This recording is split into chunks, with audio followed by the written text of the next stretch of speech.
안녕하십니까. 다채로움의 이롬입니다. 오늘도 똑같이 저번에 이어서 역행제라는 책을 소개해 드리겠습니다. 여러분들한테 조금이나마 이롭기를 바라면서 더불어 저도 공부를 다시 하고 저번에 읽은 지가 한참 됐거든요. 제가 이 책을 세상에 공짜는 없지만 이 책은 서울대생이 되어 유니콘 기업을 만드는 법, 수천억을 벌어들이는 법을 설명하지 않는다. 오로지 평균 이하의 사람이 돈과 시간, 정신으로부터 완벽한 자유를 얻는 방법에 대해 알려주고 있다. 그래서 세상을 혁신하고 싶은 기업가들, 더 많은 부를 쌓고 싶은 자산가들이 보기에는 적합하지 않다. 나는 당신에게 죽어라 돈을 모으며 살라고 강요할 생각이 전혀 없다. 사람마다 가치관은 다를 것이다. 나는 인생을 즐기면서 행복하게 사는 사람이 승자라고 생각한다. 현재를 희생하면서 미래를 바라보지 않았으면 한다. 그렇게 당신에게 놀면서 쉬면서 효율적으로 살라고 말하고 싶다. 나도 경제적 자유를 달성할까지 10여 년 동안 치열하게 살지 않았다. 항상 8시간 이상 수면했으며 주말은 무조건 쉬었다. 사람들과 어울렸다. 절대 무리해서 일하지 않았다. 단 기본적 원칙은 지키며 역행자 7단계 모델을 따르려고 노력했다. 아래와 같이 말이다. 역행자 그냥 너무 기를 쓰고 한 게 아니라 그냥 요거 역행자 모델을 7단계 요것만 실행하면서 살았는데도 크게 성공했다는 거예요. 지가 직접 이렇게 겪은 걸 이 사람이 썼거든요. 여기에 나온 게 하루 2시간 동안 책을 읽거나 글을 쓰고 나머지 시간은 쉰다. 뇌를 업그레이드하는 가장 좋은 방법이다. 하루 2시간 동안 책을 읽거나 글을 쓰고 하루에 한 번 5분 생각의 시간을 갖는다. 이 여백의 시간을 통해 하루하루 복리로 좋은 결정이 쌓일 수 있다. 5분 동안 혼자 조용히 자기만의 생각을 갖는다. 그거죠. 적극적으로 논다. 그리고 무조건 8시간 이상 수면한다. 노는 행위는 인간의 행복과 건강에 필요하며 창의성의 원천이다. 책을 읽기 싫다면 일주일에 하루, 그것도 30분만 읽자. 이런 차이는 훗날 나비 효과처럼 극적으로 되돌아온다. 정 읽기 싫으면 일주일에 한 번씩이라도 읽는다는 거예요. 30분만이라도. 죽으라 노력하지만 영원히 자유를 얻지 못하는 사람들이 있다. 이들을 가만히 보면 다음과 같이 7단계 중 특정 단계만 몰입해 있거나 몇 단계를 건너뛴다는 문제를 갖고 있다. 아무리 노력해도 자유를 얻지 못하는 사람들은 1단계 자의식 해체, 열심히 살지만 자의식의 지배를 받아 돈 버는 법 자체에 대한 심한 거부감을 갖고 있다. 정체성만들이 내 한계는 여기까지야 라는 정체성에 매몰되어 평생 돈과 시간으로부터 속박당하며 살아간다. 유전자 오작동, 유전자와 본성에 휘둘러 감정적인 판단 오류를 저지른다. 잘못된 판단이 계속 쌓이고 점점 가난해진다. 뇌 자동화, 뇌 발달이 정체되어 새로운 정보를 처리하지 못한다. 학습이 어렵기 때문에 남들보다 뒤처진다. 확률 게임 대신 일륜 게임을 반복하며 계속해서 어리석은 결정만 한다.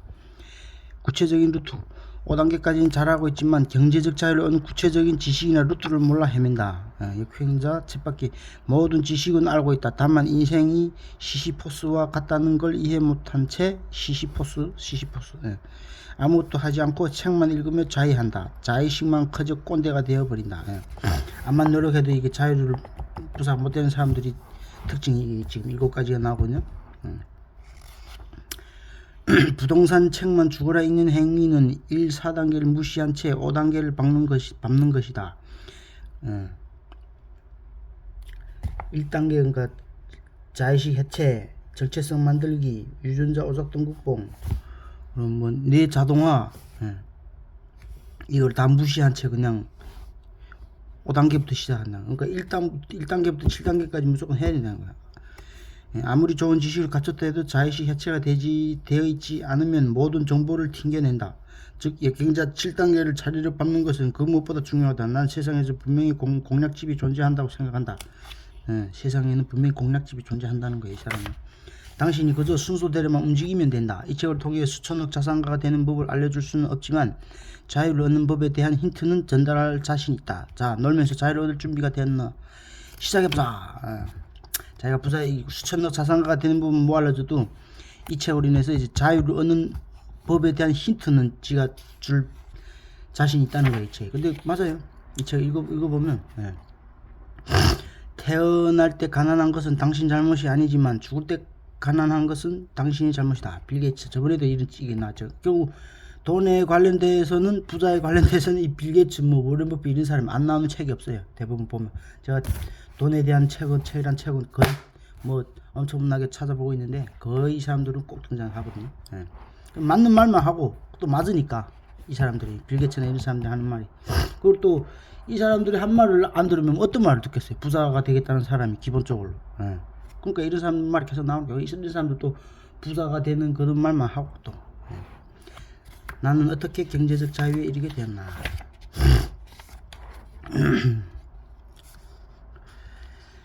처음에 뭐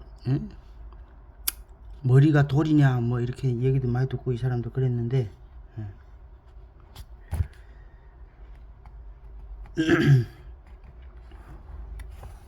역행자 7단계 모델을 따르면 인생에서 완전한 자유를 얻을 수 있다. 이 말을 듣는 순간 어떤 마음이 드는가. 당신은 무의식에서는 곧바로 헛소리만 내가 될까 당신은 특별한 케이스였을 뿐이야 등 방어 기제가 튀어나올 것이다. 나도 10대 20대 초반에는 항상 그런 생각을 했기 때문에 그 마음이 무엇인지 잘 안다. 그죠?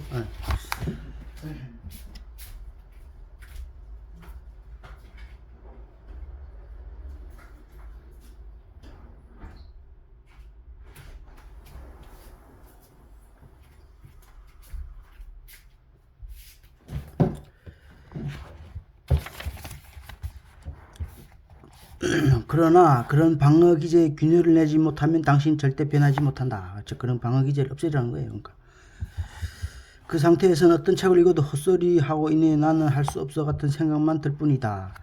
이런 무의식을 넘어서기 위해서는 어떤 전략을 써야 할까. 당신과 같은 상황에서 완전한 자유를 얻는 사람들 스토리를 50개쯤 들으면 된다. 인간은 거울 누런을 가진 덕분에 남의 스토리를 읽으면 거기에 자신을 투영하게 된다. 스토리를 통해 히로이라고 같이 느끼고 그 드라마틱한 이야기에 몰입한다. 마치 판타지 만화를 본 아이들이 주인공의 모션을 따라하고 대사를 외치는 것과 같은 이치다. 예.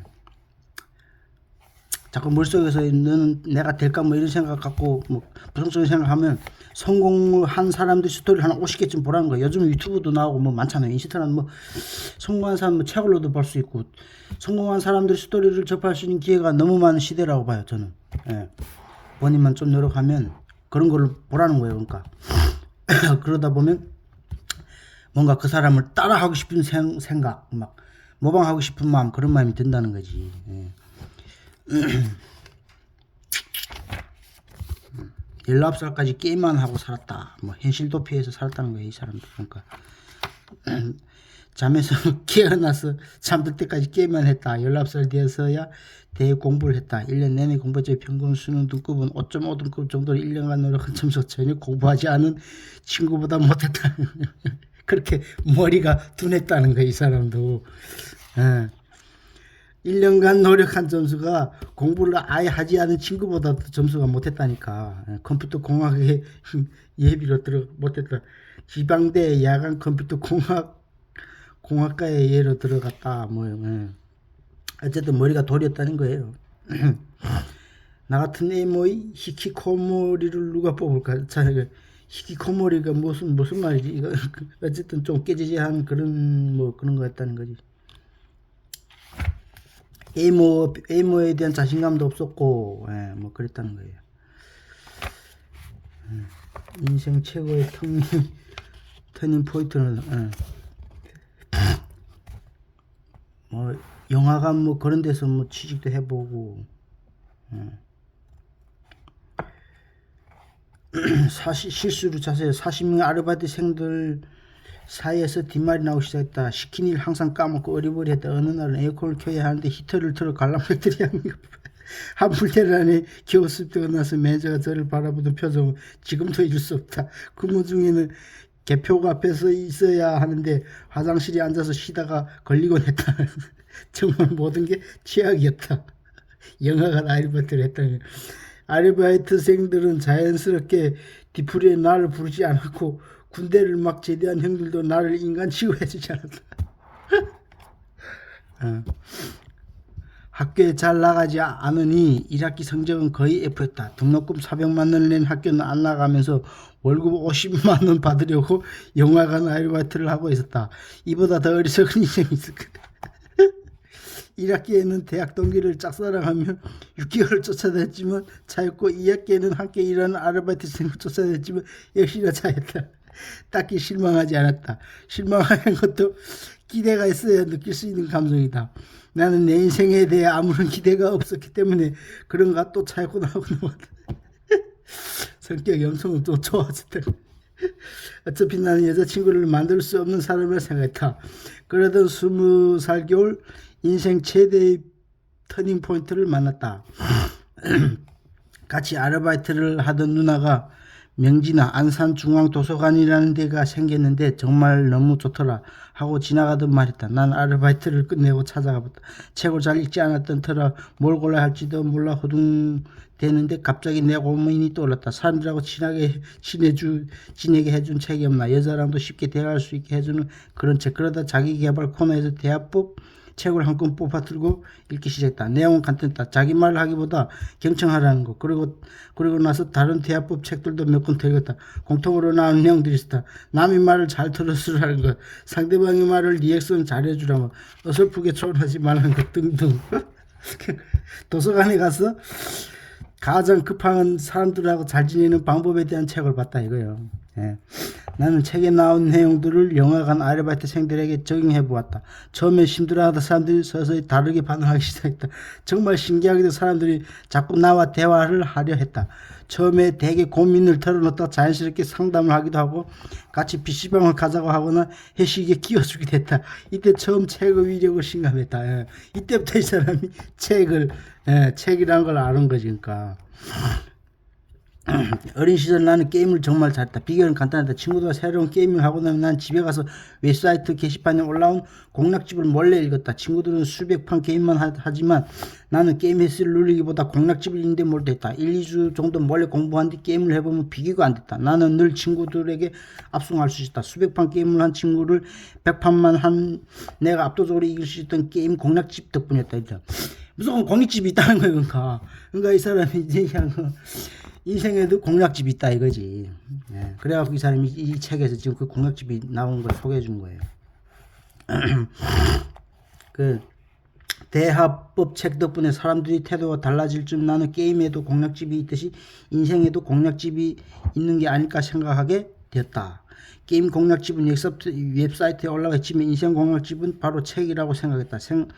생각에 여기에 이르자 나는 완전히 꽂혀버렸다. 어차피 더 손해볼 것도 없어. 20살의 12월 나는 첫 직장 영화관 아르바이트 6개월 만에 그만뒀다. 그리고 안산중앙도서관에 바뀌어서 2개월간 200여 권 자기계발서 심리학 책을 읽기 시작했다. 대단하죠. 2개월 동안 200권의 책을 읽었다 이거예요. 심리학하고 자기계발서를. 당시 나는 독해력이 부족했고 머리도 나빴다. 그래서 중학생이 읽을 법한 쉬운 책들을 훑듯이 읽어나갔다. 그러다 마음에 드는 구절을 만나 모두 노트에 적었다. 적기까지 했다는 거야. 그러니까 필기까지 했다는 거야. 벌써 이게 기본을 갖췄다는 거야. 이게 모든 사람들이 책을 읽는 데서 끝나지 않거든요. 필기까지 모든 걸 남긴다는 거예요. 그러니까 좋은 거는 와닿는 구절을 분명 쓴다는 거예요. 저도 아직 책을 읽긴 읽는데 이거 쓰는 건 아직 약하거든요. 남기지를 잘 못해요. 근데 그것도 습관이거든요. 어떻게 보면. 근데 그걸 하는 게 별건 아닌데 막상 하려고 보면 정말 하기 싫거든요. 왜 이렇게 하기 싫은지 몰라. 예. 그거를 극복해내야 되거든. 이 사람들 이때 벌써 자질을 갖췄다 이거예요. 그러니까 기본이 돼 있었다는 거지. 일단은 책을 읽었지. 그리고 책을 읽고 필기까지 했다는 거예요. 남겼다는 거지. 그러면 벌써 됐다는 거지. 기본 바탕이 이때 벌써 갖춰졌다는 거예요. 나는 신기한 감정을 느꼈다. 평생 책이라고 읽지 않고 무식하게 살았는데 하루 종일 책을 읽고 있자니 그런 내 모습에 취하게 됐다. 묘한 자신감도 생기고 이 사람들은 이렇게 어려운 상황 속에서 결국 해냈네. 100가지가 넘는 성공 스토리를 계속 읽다 보니 나도 뭐든 해낼 수 있을 것 같다. 무의식이 점차 변하기 시작했다. 이때부터 무의식이 깨지기 시작하는 거예요. 너무 자기에 대해 실망만 자괴감이 들던 그런 때를 이 책을 읽으면서 자신감이 슬슬 들기 시작하는 거예요. 성공한 사람들이 책만 보고 그러다 보니까 중고등학교 때 가장 똑똑했던 친구들을 만나서 책을 읽으며 알게 된 내용들만 이야기해도 시간 가는 줄 모르고 떠들 수 있었다. 늘어난 대화 스킬 덕분에 친구들도 나와 이야기하는 걸 좋아했다. 새로운 욕심이 생기기 시작했다. 대학에 들어가면 애들처럼 똑똑한 사람들, 교수들과 이런 대화를 나눌 수 있겠지. 다시 대학에 가보자. 또 다른 비굴. 또 대학 갔다 이거지. 21살.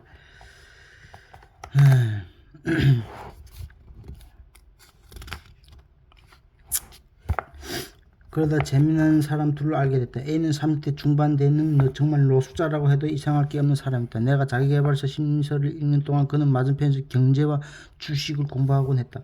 장발에 그는 거의 씻지 않은 것 같은 행색에 다 해진 옷을 입고 도서관에 했다. 나는 그가 경제적으로 아주 어려운 사람이라고 생각했다. 그러다 어느 날 도서관 앞에 웬 애지사 서더니 거기서 A가 내리는 걸 우연히 보였다. 이럴 수. 당시 안산에서는 애제차를 거의 볼 수 없었다. 무슨 일이 일어난 건지 알고 보니 그는 자수성가한 부자였다. 어린 시절부터 이것저것 여러 사업을 시작도 했지만 잘 풀리지 않았다 한다. 그러다 주식 공부를 해서 투자를 시작하고 마치 큰돈을 벌었다. 그는 당시에 철학과 경제에 빠져 있는데 지금 생각해도 참 지혜로운 사람이다. 1년 내내 이렇게 공부하던 내게 그는 철학적인 이야기를 나눌 수 있는 유일한 친구였다. 하반기에는 50대 아저씨를 만났다. 어느 날 도서관 옆에서 옆자리에 뚱뚱한 아저씨가 왔는데 갑자기 나에게 시끄럽게 하지 말라며 빈잔을 줬다. 내가 정중히 커피 한 잔을 견적처럼 은행장까지 지내다 은퇴하신 분들 부동산 중개자가 지고도 한번 날 지고 저는 이렇게 했는데 미국에서 20살 넘게 차이가 나도 친구가 돼. 그래도 선전 넘게 차이 내가 보기엔 큰 사람들 도서관 다니면 뭐 부자 아저씨들도 많았다 이거예요.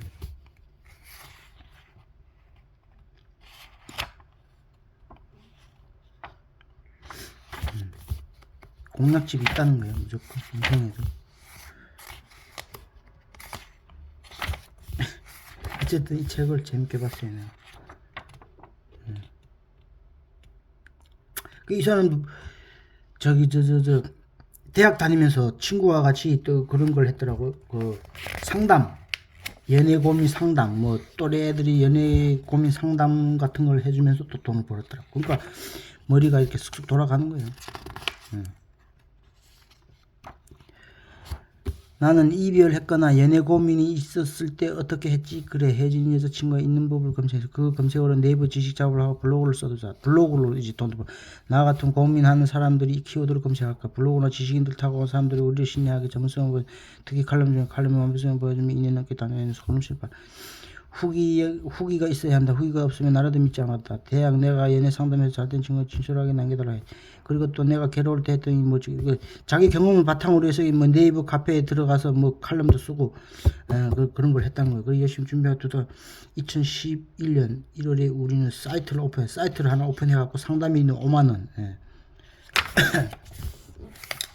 어쨌든 뭔가 시도한 거죠.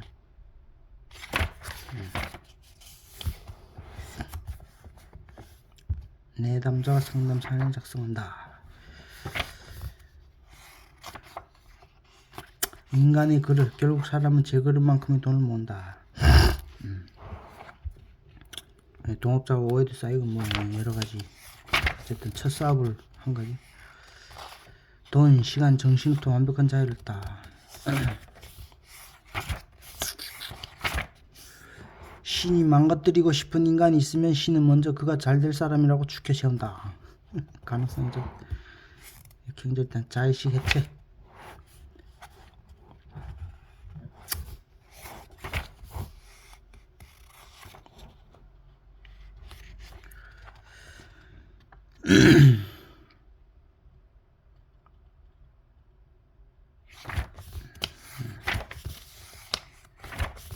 어쨌든 책이 재밌게 봤어요. 재밌게 아주 재밌는 책이니까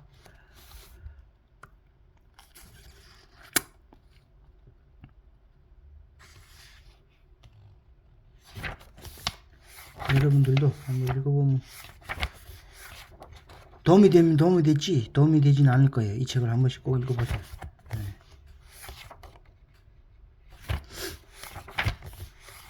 어쨌든 자의식 해체이 7단계가 있거든요. 어떤 자질을 원한다면 이미 그걸 갖고 있는 것처럼 행동하라. 월리엄 제임스 워킹제 2단계 정체성 만들기.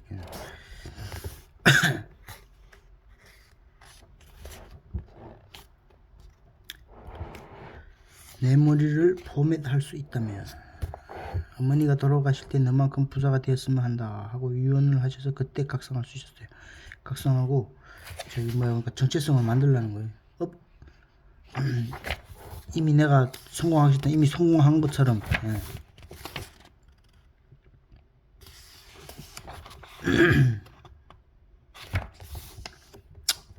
어쨌든 좋은 책입니다. 재밌게 봤고.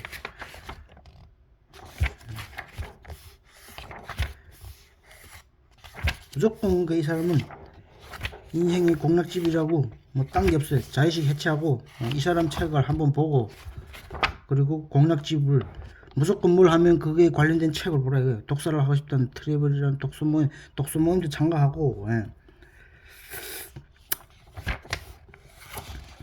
이 사람 뭐 유튜버도 하고 뭐 많이 나와 있으니까 여러분이 뭐 궁금하면 유튜브에서도 찾아볼 수도 있을 거예요. 네이버 뭐 블로그에도 나오고 뭐 제자들도 엄청 많이 나왔더라고. 이제는 지식보다 더 자주 자신감을 낳는 것은 바로 무지다. 더 자주 자신감 낳는 건 무지. 작동 복동. 인간은 합리적인 동물처럼 보이지만 많은 실수를 하며 살아간다. 나는 남들보다 늦은 나이 밑바닥에서 했지만 유전자가 없던 개념을 이해하며 빠르게 성장. 유전자가 없던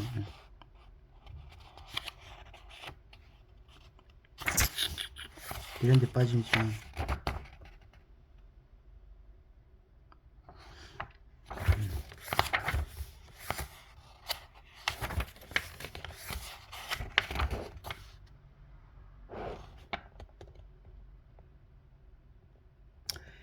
뇌는 어떻게 진화했을까? 1.4kg의 백질 덩어리 뇌는 현대 과학이 아직도 해결하지 못한 미스터다. 원래 뇌는 몸의 움직임을 제어하기 위해 만들어진 것을 보인다. 멍게는 유충일 때에는 뇌가 있어서 이리저리 움직이다가 멍게 얘기는 한 군데 자리 잡고 살게 되면 자기 뇌를 먹어버린다.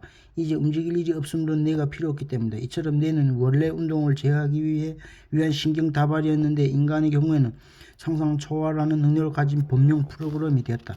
신체 에너지의 20%를 소비한 슈퍼컴퓨터인 뇌 덕분에 인간은 지구의 지배자가 됐다. 우리가 이제까지 얘기한 것들 역시 뇌를 둘러싸고 벌어지는 일들이다. 뇌. 호모 사피엔스 어류가 양서류, 파충류, 포유류를 거쳐 영장류로 가지 처지며 진화했듯이 인간의 뇌 역시 여러 단계의 진화를 거쳤다. 1990년대 폴 맥컬린이라는 신경과학가는 인간 뇌의 진화를 3단계로 구분한다. 이를 삼위일체 뇌라고 불렀다. 삼중뇌가 즉 우리 뇌 안에 포유류의 뇌, 파충류의 뇌, 우리 뇌 안에는 포유류의 뇌, 파충류의 뇌, 인간의 뇌가 들어있고 이들은 저마다 기능을 한다는 것이다. 이 삼중뇌가 내 가설은 칼 세이건이 에덴의 용서에 언급하면서 대중화되었다. 가장 안쪽에 있는 파충류의 뇌는 기본적으로 호흡과 수면, 운동을 담당한다. 기본적인 생명 활동을 맡고 있기 때문에 이성의 개입 없이 즉각 반응한다. 파충류의 뇌, 눈앞에 길고 꾸물거리는 것이 지나면 하들짝 놀라게 되는 이유는 파충류의 뇌가 뱀이다, 빨리 피해라는 명령을 내리기 때문이다. 중간에 있는 것은 포유류의 뇌다. 기본적인 감정과 모성애 등 본능 얼마간의 학습과 계열을 담당한다. 학교나 직장에서 왕따를 당할 때 괴로운 건 이 부분의 경고등이 크게 켜지기 때문이다. 무리지어 사생활을 하는데 도움을 주는 뇌다. 가장 바깥 비교적 최근에야 만들어진 뇌가 바로 인간의 뇌다.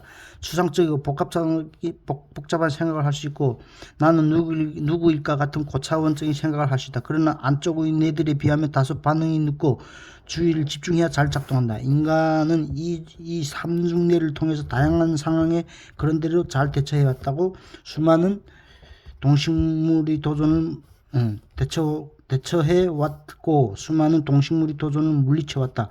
위험한 뱀을 피하고 무리를 지어 위기를 넘어서 언어를 사용해 문명을 건설하는 데까지 이뤘다. 그런데 왜 나는 이 뇌 속에 바이러스가 있다고 한 걸까? 진화의 목적은 완벽함이 아니라 생존이다.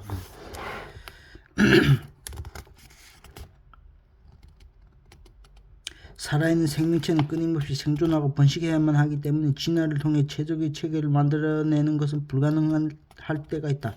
발전소 기술자들처럼 진화도 생물의 작동법을 멈출 수 없으며 없으며 때문에 그 결과에 옛 기술에 새로운 기술을 쌓아 올린 것처럼 꼴사나운 것이 되곤 한다. 예컨대 인간의 뇌는 아주 오래된 후뇌 위에 말 그대로 얹혀 있으며 이 두 뇌 위에 다시 전뇌가 얹혀 있다. 이렇게 처음부터 새로 시작하는 것이 아니라 옛 체계 위에 새 체계가 얹히는 썩 아름답지 못한 과정을 엘메는 기술들이 누진적인 중첩이라 표현했다.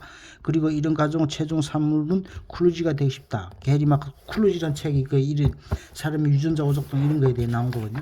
그것도 제가 읽어보니까 맞는 말이더라고요. 어쨌든 책을 제가 굉장히 재밌게 봤어요. 이 책은 좋은 책을 읽는다는 것은 몇백 년 전에 살았던 가장 훌륭한 사람과 대화하는 것이다. 르네 데카르트. 네 자동화. 여기까지 하고 너무 길면 재미없으니까 다음 시간에 제가 또 설명해 드리도록 하겠습니다. 감사합니다.